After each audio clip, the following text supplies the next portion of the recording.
Hello மக்களே! Welcome back to our channel. நான் உங்க திருச்சி பையன். நான் உங்க மதுரை பொண்ணு. Masana Muthu. No, no, no. Mass Muthu. ஏகப்பட்ட குழப்பம். இன்னும் தீர்ந்த பாடில்ல. பிளேயர்கள வச்சு ரம்மி விளையாடும் கோச் சேர்லாதன். கோச், நீங்க எப்ப தான் திருந்த போறீங்க? Tamil Thalaivas versus UP Yoddhas. Match என்னாச்சு? வாங்க வீடியோக்குள்ள போகலாம்.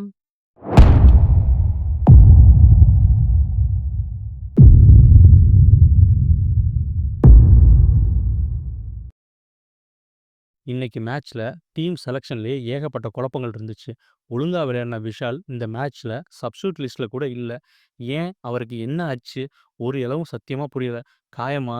இல்ல வேற எதுவும் பிரச்சனையா? ஏதாவது சொன்னா தானங்க தெரியும். நெக்ஸ்ட் ஷாகுல் குலியாவ எதுக்கு கோச் ஸ்டார்டிங் 7ல மறுபடியும் கொண்டு வந்தாருன்னு சத்தியமா அவருக்கு தாங்க வெளிச்சம்.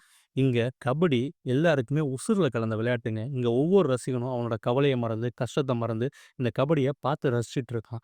இங்க நரேந்தர் பாயிண்ட் எடுத்தா, நம்மளே அந்த பாயிண்ட் எடுத்த மாரி நமக்கு ஒரு ஃபீல் வரும். நிதிஷ் ஒரு ஆங்கிள் ஹோல்டு போட்டு கெத்தா மாஸா எழுந்து நின்னாருன்னா, நமக்கு அப்படியே எழுந்திருச்சுன்னு தொடைய தட்டணும்னு தோணும். அப்படி ஒவ்வொரு ரசிகனும் வெறித்தனமா அந்த கபடிய பார்த்துட்டு இருக்கான். ஆனா அப்படிப்பட்ட ரசிகனுக்கு இந்த டீம் மேனேஜ்மென்ட் கரெக்ட்டா ராயல்டியா நடக்குதா? இந்த பிளேயர்ஸ் ஒழுங்கா விளையாடுறாங்களா? அப்படின்னு கேட்டா கேள்விக்குறி தான். இங்க பிளேயர்ஸ குறை சொல்லி ஒரு பிரயோஜனம் இல்லங்க. ஒரு நல்ல திறமையான போட்டியாளர, விளையாடுற விளையாட்டுக்காரன சரியா இவங்க வேலை வாங்குறாங்களா? அவன விளையாட வைக்கிறாங்களா? அப்படின்னு பார்த்தா, அது கேள்விக்குறியா தான் இருக்குங்க. நேத்து மேட்ச்ல நாம தான் ஜெயிச்சோம். பட் எப்படி ஜெயிச்சோம்? டீம் கரெக்ட்டா செட் ஆச்சா? அப்படின்னா அதுவும் கேள்விக்குறிதாங்க. உங்க எல்லாருக்கும் புனேரி பல்டன்ஸ், ஜெய்ப்பூர் பிங்க் பந்தர்ஸ், ஹரியானா ஸ்டீலர்ஸ் இவங்கலாம் நல்லாவே தெரியும். அங்க பார்த்தீங்கன்னா, ஒரு டீமோட பிளான் இருக்குங்க. இவர் தான் ரைடர், இவர் தான் வந்து பார்த்தீங்கன்னா டிஃபெண்டர், இவர் தான் ரைட் கார்னர், இவர் தான் கவர் பொசிஷன் அப்டின்னு சொல்லி ஒரு டீம் பிளான் இருக்கும். அவங்க ஜெயிக்கிறாங்க, தோக்குறாங்க அது அடுத்த விஷயம். ஆனா, அந்த டீம் பிளான கரெக்ட்டா மெயின்டெயின் பண்ணுவாங்க. ஒரு வேள அந்த டீம் பிளேயர் வந்து பார்த்தீங்கன்னா, கன்டினியூவா சொதப்பும் பட்சத்தில, அதாவது அவருக்கு இன்ஜூரி ஆகும் பட்சத்தில மட்டும் தான் மாத்துவாங்க. ஆனா, இங்க அப்படி நடக்குதா? சொல்லுங்க. ஏதோ ரம்மி சீட்ல கார்ட மாத்தி மாத்தி விளையாடுற மாரி, ஒரு மேட்ச் இவர் ரைட் கார்னரா நிக்கிறாரு. இன்னொரு மேட்ச் அவர் இன் பொசிஷன்ல நிக்கிறாரு. இன்னொரு மேட்ச் அவர் கவர்ல நிக்கிறாரு. இன்னொரு மேட்ச் பார்த்தா அவர் ஆளே இல்ல. சப்ஸ்டிட்யூட்ல கூட அவர் பேர் இல்ல. என்னடான்னு கேட்டா யாரும் பதில் சொல்றது இல்ல. இதெல்லாம் நியாயமா நண்பர்களே? நீங்களே சொல்லுங்க.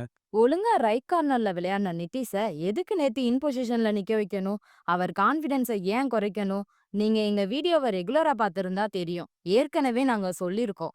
கார்னர் பிளேயர ஃப்ரீயா நிக்க வச்சாதான் ankle hold, thigh hold, back hold இதுல ஏதாவது ஒண்ணு போட முடியும். பட் சாகுல் குலியா அப்படி பண்றாரா? புதுசா கட்டுன பொண்டாட்டி கைய புடிச்சிட்டு இருக்க மாரி நித்தீஷ் கைய புடிச்சிட்டே இருந்தா எப்படிங்க உருப்படும்? தமிழ் தலைவாஸ் வழக்கமா பண்ற தவறுகள நேத்தும் பண்ணாங்கங்க.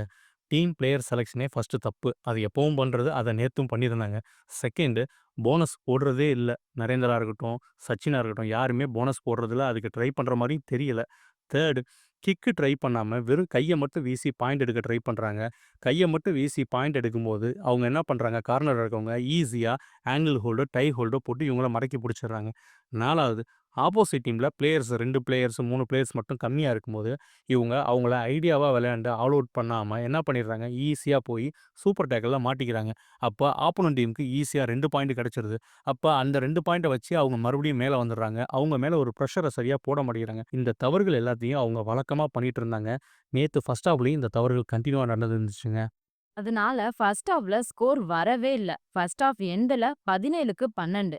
நாம 5 பாயிண்ட் கம்மி. கண்டிப்பா இந்த மேட்சும் தோக்க தான் போறோம் அப்படின்னு நினைச்சிட்டு இருந்தப்ப தான் twist. Masana Muthu. No, no, no. Mass Muthu. நம்ம தூத்துக்குடி பையன் செகண்ட் ஹாஃப் ஆரம்பிச்ச 6வது நிமிஷத்துல சூப்பர் ரைடு பண்ணி ஆல் அவுட் பண்ணாரு பாருங்க. வேற லெவலுங்க. அதுக்கப்புறம் மொயின் சஃபோகி அவரும் சும்மா பட்டாசா ரைடு பண்ணாரு.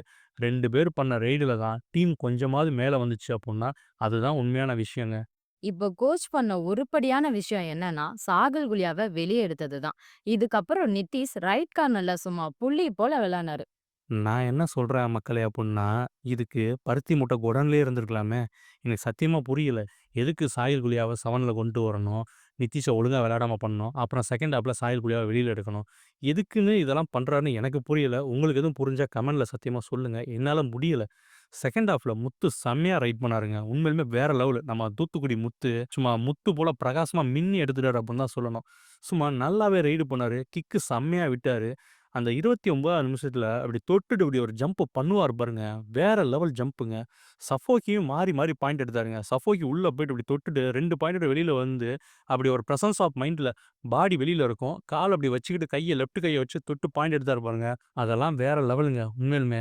2 பேரும் சும்மா பட்டாசா தெறியா வந்து பார்த்தீங்கன்னா, ரைடு பண்ணாங்கன்னு தான் சொல்லணும். இது மட்டும் நடந்துச்சா, கோச் இந்த மேட்ச்லயும் மறுபடியும் தப்பு பண்ணாரு. ஒரு வழியா நம்ம இதெல்லாம் தப்பெல்லாம் ஃபர்ஸ்ட் ஹாஃப்ல பண்ண தப்பெல்லாம் செகண்ட் ஹாஃப்ல கரெக்ட் பண்ணிட்டோம். நம்மளும் கொஞ்சம் மேல வந்துட்டோம். மேட்சும் ஃபைனலையும் நம்ம ஜெயிச்சுட்டோம். 40க்கு 26ன்னு. ஆனா, அங்க கோச் என்ன தப்பு பண்ணாரு அப்டின்னா, மேட்ச் முடிய 1 நிமிஷம் இருக்குங்க. கண்டிப்பா 14 பாயிண்ட் லீடு. 1 நிமிஷத்துல 16 பாயிண்ட் வர முடியாது. நம்ம தான் வின்னுன்னு தெரிஞ்சு போச்சு. மொயின் சப்பாகி ரைடு போக போறாரு. இந்த சமயத்துல மொயின் சப்பாகிய வெளில கூப்பிடுறாரு. "நீ வா உனக்கு சப்ஸ்டிட்யூட் போடுறேன்னு." மொயின் சஃபாய் ஆச்சரியமா பார்க்குறாரு. "என்னையவா கூப்பிடுறீங்க? என்னையவா கூப்பிடுறீங்கன்னு?" திரும்பி திரும்பி பார்த்துட்டு இருக்காரு. "இல்லப்பா உன்ன தான்ப்பா வான்னு" கூப்ட்டு, இவரு அந்த 1 நிமிஷத்துல புது பிளேயர இறக்கி நான் ட்ரை பண்ணி பார்க்குறேன்னு பார்க்குறாரு. "இல்ல எனக்கு புரியல. நீங்க என்ன டேபிள்ல ஃபர்ஸ்ட்லயா இருக்கீங்க? ஓகே. நான் வந்து இவங்களுக்கு ரெஸ்ட் குடுக்குறேன். புது பிளேயர இது பண்றேன்" அப்படின்னு. நீங்க கூட சொல்லலாம். "ஏன்பா அதான் ஜெயிக்க போறோமே, அந்த 1 நிமிஷத்துல என்னப்பா வரப்போதுங்களாம்?" ஏங்க இங்க பிரச்சனையே டீம் இன்னும் செட் ஆகலங்க. இதுக்கெல்லாம் டீம் கரெக்ஷன் கரெக்ட்டா இருக்கணும். அப்ப அவங்கள ஒழுங்கா செட் ஆக விடுங்க. இந்த மாரி தவறுகள எதுக்குங்க பண்றீங்க? 13 மேட்ச் ஆயிடுச்சுங்க. 13 மேட்சா சீட்டு கட்ட கழச்சு போடுற மாரி போட்டுக்கிட்டே இருந்தா, நீங்க எப்ப கரெக்ட்டான டீம் செட் பண்ண போறீங்க? நீங்க கரெக்ட்டான டீம் செட் பண்ணி, அதுல ஃபெயிலியர் ஆனுச்சு. ஓகே. ஆப்போசிட் டீம் நம்மளோட வெயிட்டா இருக்காங்க. நம்ம இப்ப தாங்க டெவலப் ஆகி வரோம்ன்னு சொன்னா, அதுல ஒரு லாஜிக் இருக்கு. ஆனா நேத்து உண்மைய சொல்லப்போனா, முத்து, சஃபோங்கி, நித்தீஷ் இந்த 3 பேரால மட்டும் தான் டீம் ஜெயிச்சுச்சு. இன்னொரு விஷயம் நேத்து நமக்கு அதிர்ஷ்டமும் கை குடுத்துச்சு. சப்போஸ் நேத்து பிளேஸ்ல புனேரி பல்டனோ, இல்ல ஹரியானா ஸ்டூடண்ட்ஸா இருந்தா, கண்டிப்பா நம்ம ஜெயிச்சிருப்போம்ன்னு கேட்டா, இவ்வளோ தவறுகள் நடந்து நம்ம ஜெயிச்சிருப்போம்ன்னு கேட்டா, கண்டிப்பா நம்ம ஜெயிச்சிருக்க வாய்ப்பே இல்ல. பொறுத்திருந்து பார்ப்போம் மக்களே. கோச் இனிமேலாவது டீம ஒழுங்கா ஹேண்டில் பண்றாரா? இல்லையா? அப்படின்னு. இந்த வீடியோ உங்களுக்கு பிடிச்சிருந்துச்சுன்னா, லைக் பண்ணுங்க, ஷேர் பண்ணுங்க, சப்ஸ்கிரைப் பண்ணுங்க. அப்படியே பக்கத்துல இருக்க பெல் ஐகான கிளிக் பண்ணுங்க. அப்பதான் நாங்க போடுற வீடியோ உடனுக்குடன் உங்களுக்கு நோட்டிஃபிகேஷனா வரும். நன்றி, வணக்கம்.